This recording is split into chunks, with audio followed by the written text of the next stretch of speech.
Hello friends, welcome to my new mini vlog and welcome to my series যেটাতে আমি আমাদের কোয়ার্টারে makeover করছি একটা ওয়ালে। যেহেতু আমার ওয়াল হ্যাঙ্গিংগুলো আনার সময় অনেক বোরিং লাগছিল, তাই ভাবলাম নতুন করে ওয়ালটা ডেকোর করি। তোমরা যদি আগের ব্লগটা না দেখে থাকো, আমি কমেন্টে লিঙ্ক দিয়ে দেবো, তোমরা চেক আউট করে নিও। তো এখানে প্রথমে মেজারমেন্ট স্টার্ট করলাম, যেহেতু ডিজাইনটা সিম্পলের মধ্যেই থাকবে, তাই দেখো এখানে আগে মেজারমেন্ট করে নিচ্ছি ভালো করে স্কেল নিয়ে।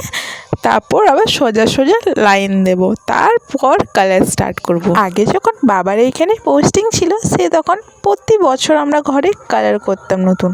আর এখন যেহেতু বাইরে পোস্টিং রয়েছে, আর এবারে ছুটিতে এসেও কিছু কাজ রয়েছিল গ্রামের বাড়িতে, তাই বাবা বাড়ি চলে গেছে, তাই এবারে আর নতুন করে কালার করা হয়নি। তাই আমি ভাবলাম চলো এবারে কালারটা আমিই করি।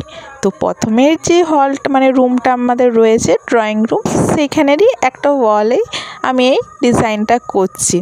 দিয়ে দেখো নিয়ে নিয়েছি এখানে রেড কালার। যেহেতু সাডেনলি আমার মাইন্ডে এসছে আমি কালার করবো বলে, তো এশিয়ান পেন্ট এইসব কালার তো আমার কাছে ছিল না। আর আমার না যে কোনো কাজ ভাবলেই মানে কখন করি তাড়াতাড়ি আর করে শেষ করি তাড়াতাড়ি, সেটারও আমার খুব তাড়া থাকে। তাই এখানে আমি ফেব্রিক কালার ইউজ করেছি, যেহেতু ফেব্রিক কালারটা আমার কাছে সবসময় থাকে। তাহলে আজকের মতন এইটুকুনি। ফাইনাল লুক দেখতে হলে ফলো করে অ্যাকাউন্ট